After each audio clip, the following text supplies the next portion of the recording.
Ladies and gentlemen, this is Jay Michaels, and I'm talking to you about the 50th anniversary of the Boston Sci-Fi Film Festival. Boston Sci-Fi Film Festival has been proclaimed one of the top 10 film festivals for the genre around the world, as well it should be. While many of us think of sci-fi as rubber masks and little spaceships with a little string holding them as they go across the camera, Boston Sci-Fi has been helping to elevate the genre by showing us parables of great imagination, of great entertainment, and really thought-provoking work for 50 years. So much so that now even the Academy is starting to catch up to Boston Sci-Fi and realizing that these are films that need to be honored with Oscars. We have with us one of the grand dames of Boston Sci-Fi Film Festival, a friend of mine and brilliant filmmaker, an eloquent speaker, an absolutely brilliant man. And I'm so thrilled that once again, he'll be part of the action. And we're talking to Professor Bob White. Professor, how are you? I am fine, my dear friend Jay. So nice to see you up and about. Indeed, indeed. Always a pleasure to see you. Tell us what film do we have from you this year in the festival? Ladies and gentlemen, boys and girls, children of all ages, I bring you Platypus Silk, a hand-drawn animation brought to life with some computery stuff. And I call it a curious short subject with animation and singing by yours truly, Bob White. So you've given us a musical. Yes, it's the latest. It's there'll be a category. Well, I'm not going to talk about musicals nominated for the Academy Award, but anyway, That is absolutely wonderful. You bring animation every year, and it's usually these fascinating moments that we blink at because they're so rich in stories. What's this one about? you're terribly kind. So, um, this is a pilgrim, a walker, perhaps a medieval pilgrim, who encounters a city, a strange city. It's perhaps a futuristic city, and at the same time discovers a device, a machine, a kerfuckle, whatever, and and when this is turned on, amazing things happen. So the story is that simple. It sounds very simple, but the amazing machine that when it's turned on, amazing things happen. Sounds like our imagination.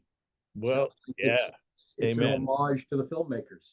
So as you know, I'm in my 80th year, and I've made about 100 short films, teeny tinies. 70 or so have been animation. I began at the School of Museum of Fine Arts in Boston, where I reside at the moment, and we did hand drawing back then. It was a long time ago. It was 50 years ago. Um, it was pen and pencil on paper, photographed at 16 millimeter, film processed, film, printed, whatever. And as the years went by, I continued to, I've been teaching for 50, 60 years, but taking a class every year across the street at the museum school. And as the computers came in, I learned how to do the computers, and as everything else came, I have a telephone that does everything I could do then, because it's on the thing. So I've worked with both 3D computer animation and line art, and I bounce back and forth. And so um, this is my line, my the artwork. Let me tell you, may I show you? Please. It began with the picture of this girl, and but it's like I'm going to make a movie now. I've got to. It took me 6 weeks. I was between semesters, you have some time, and it's like, okay, this is my project. I'm going to do my research. I go through books and stuff and say, oh, I liked that. I remember that, and I look at old drawings and things, and I settled on that. I said, I want to start with this girl, because I had been involved in the teaching during COVID, as you say, teaching remote. I had to go from a class that was built around everyone sitting in a computer lab with specialized 3D software to everybody's at home watching Zoom, God bless Zoom, with their, perhaps they had Photoshop, perhaps some very simple stuff. So we moved into line animation. I went back to, okay, we're going to do drawings. We're not going to be able to make the computer objects, the characters and stuff. And so out of that, having to reimagine a lot of stuff, I started to play more with the line drawings and this character. I'll show you the character. This is, this is the pilgrim. Um, Oh, Very simple, So this was the line drawing that I kind of scribbled out this creature, and I learned some very basic animation. Now, 1976, Yvonne Anderson, wonderful animator from Newton, Massachusetts, the Yellow Ball Workshop. I learned how to draw, walks and things like that. Although here's a secret, if you want your character to walk, Terry Gilliam does this too. It's like give them a very long coat or dress, and you can't see their feet move.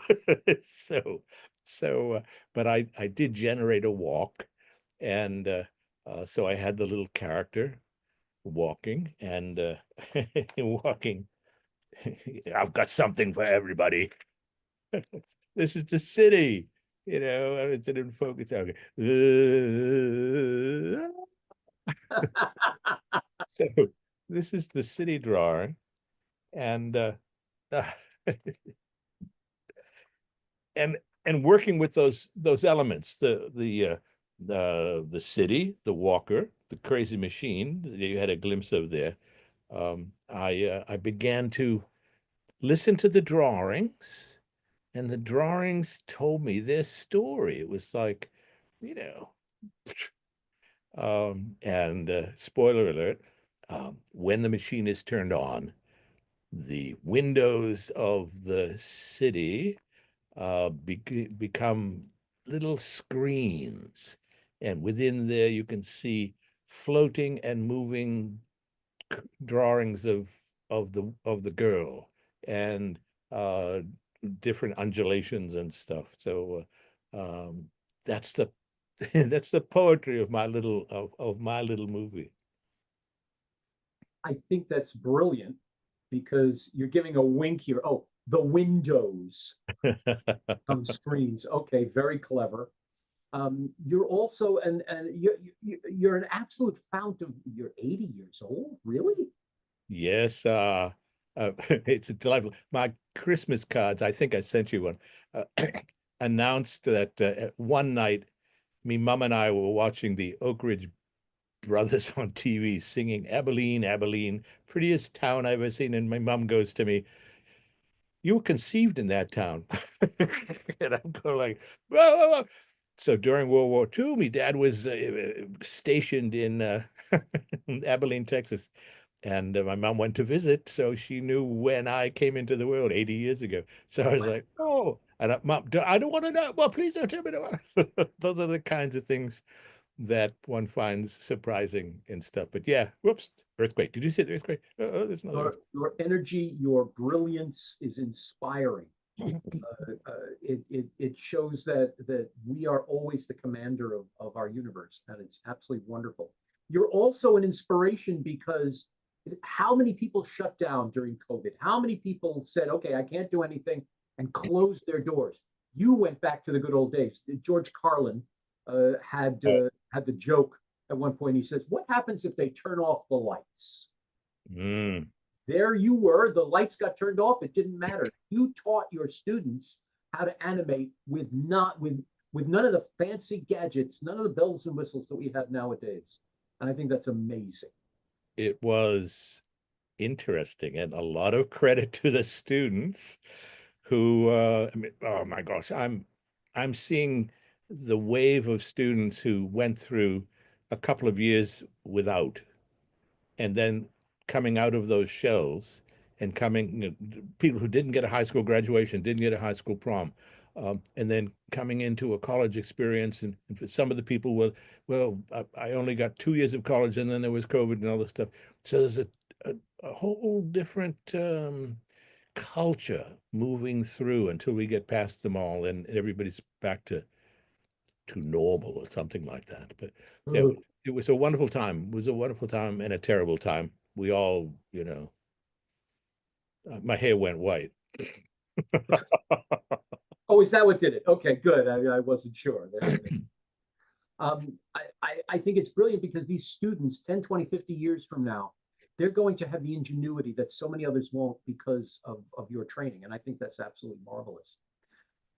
What keeps you coming back to Boston Sci-Fi? Oh, I love it. I love it's a vacation. I'm lucky I live in Boston, although the first year I went, I rented a hotel in Somerville, a motel. Rather now I just, I'll teach a class, jump in an Uber and go over and whatever. But it's, 5 or 6 or 7 wonderful days. Uh, and much credit to Garen Daly and his staff, the wonderful people who, through the years, I mean, they they welcome me, they know me, but everyone, the new people, uh, are welcome to Boston, welcome to the festival, given swag, uh, celebrated from the feature film people to the short people, the people with shorts. Everybody's everybody's special, um, and uh, um, and I get a chance. I mean, I'm happy, very happy, cheerful, that I get a chance to be seen. There will be a show. People will gather. Um, i- if I'm lucky, there'll be other filmmakers with me, and we can all take questions and answers. Occasionally, it's just a few of us who talk about our movies afterwards, after the screenings. It's just I've done everything. I have sung as part of my question and answers. I have actually Darren, and I know this is an old story, but Darren invited me up to the stage at the beginning of the marathon, which is a 24-hour science fiction film marathon, and it starts at noon. So it was about 10 minutes to 12. He's killing time, and he says, are there any filmmakers in the audience? And I'm in the way back, and I raise my hand here, Bob White, come on down. So I'm zooming down this. It's a beautiful, monstrous 650-seat theater and old vintage stuff. And I get to this stage to approach the stage. There's like 3 or 4 wooden stairs, and I up,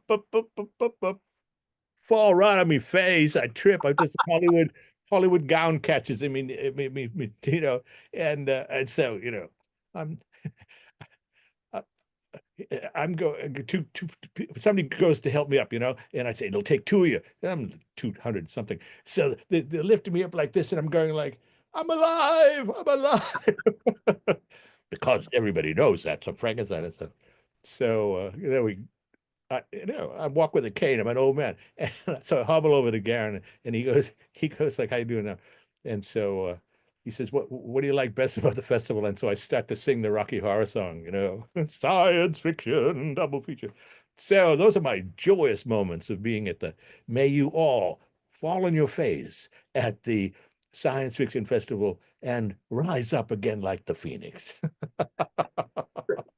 I knew you'd have a snappy comeback. I knew the story that you had tripped. I didn't know what the snappy comeback was. And Oh, I could see you standing up going, here I am. And you just jump right back into it. It's interesting. I correlated, the actor Jim Dale? oh yes. Jim Dale, one of his early stage works, one of his early auditions He's known as a physical comedian, or he was known as a physical comedian, and he was trained in the English Music Hall, and he was thinking of a way to enter for his audition, and he didn't know how to do it. And then it came to him when they called his name, Jim Dale. He flung himself out on stage and landed on his face. He then, okay, here we go, and he just popped away. So he's in good company with people who do pratfalls. So I wish mine was a pratfall. It was just a fall. Oh, it's gorgeous. But in every I'm sure it even more mobilized everyone. You bring up a wonderful point that this is a family experience, that this is everyone's a family. They're coming together for this wonderful vacation to see some amazing work and to just get to know everybody and have a great time. It's a wonderful neighborhood where the Somerville is in. So it's really the year I was able to go, it was absolutely wonderful. The whole thing was a joyous experience for me. So you're rooting that point home. and it's two parts. It's the festival part, which are the features and the shorts, and Sure. then it is the marathon, which starts on Sunday, President's Weekend, and goes to Monday. And those are the people who are the real family because they're sitting together, breathing the same nasty air for a whole day, 24 hours, a half a dozen, 12, whatever movies. And they've been doing it for years. I mean, wonderful Robert and Robert Viegas. Yes, yes, yes. yeah, who about the two guys who are writing the wonderful book for the 50th anniversary of were actually at the Orson Welles in the very early days of the festival, when it was just.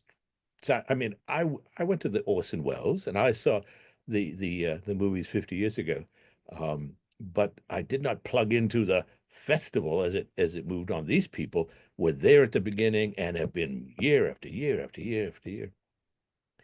Harry, just the photography and the design that's going into this book, because the photography and the design that goes into the program each year is just cool. It's cool. So, but in terms of the festival, of course I provide swag, and I this remember. Yes. this is the artwork for the button that will be available. The Platypus Silk, that's the girl. There she is in one of the mirrors. Did I say mirror? I mean window. In the screens and stuff. So there will be stickers and there will be cards. Postcards just arrived here. There you go. Platypus Silk postcard with a upside down. You just do the thing there, whether this thing visit the Bob White movies site on YouTube. YouTube, everything's you. Yes. If you want to see it, sorry, I'll plug it there. We I, all want to see it. I, We want to see I your. I'm batting cleanup. So I'm part of the Magical Mystery Tour Feast XMXL42, whatever it's called, 6:30 Sunday night, the 16th of February, 6 hours and half, 6.5 hours into the marathon. So people have been watching movies. Next, can you hear the fire engines? The in one theater they've been watching movies all day, and in the other theater we have our shorts. And so I'm part of a program of 7. I think everybody else added up together comes about to my age. Um, so I'm part of a seven short program, and That is excited absolutely wonderful. excited to welcome people at that time. You are more than just a part of a program. You are part of the history of Boston Sci-Fi. When you go to see this, you go to see Bob White. You are part of this history. You can't have one without the other, period. And it is always a pleasure to chat with you. How has the festival changed? You've been around for years. How has the festival changed? I've been in it. This is my 8th time as a screening filmmaker. it has, because of the COVID, we learned how to become remote. So this is a two-pronged festival. It is live and it is streaming. So there's a streaming version on Filmocracy, I believe, is the format. Uh, so as Darren so wonderfully said, we have lived through the world that was the only time you saw a movie was on in a theater, and then you could see a bad copy of it on TV, and then you could have a VHS or a Betamax copy of it, and then you could have a DVD or a Blu-ray, and now you can stream it. And as Terry Gilliam said on his 80th birthday on a special, he said, "We go to the cinema, to the temple, where the movie is big and we are small. But because of the COVID, we became big and the movies became small on our little devices and stuff. Even if it was watching TV, streaming, it wasn't being in his prayer at the end of that event was that may we all return to the temple to where we are overwhelmed by the presence of the motion picture. Well, ladies and gentlemen, we are returning to the temple, and if you're wondering who the high priest is, right there on the screen next to me. Bob, it is always a pleasure to chat with you. I wish I could see you this year, but I will be back. I will be back in person there, but I'm thrilled to have this virtual conversation with you. You are always a delight. You are always brilliant, and you are definitely an inspiration to me. I love you, my friend. Take care. Take care. Ladies and gentlemen, Boston Sci-Fi Film Festival. Go to bostonsci-fi.com for tickets, for info on Professor White's film and so many others. Be part of this amazing history. Thank you. Thank you, Bob. All the best to you as usual. Thank you. Take care. Ciao.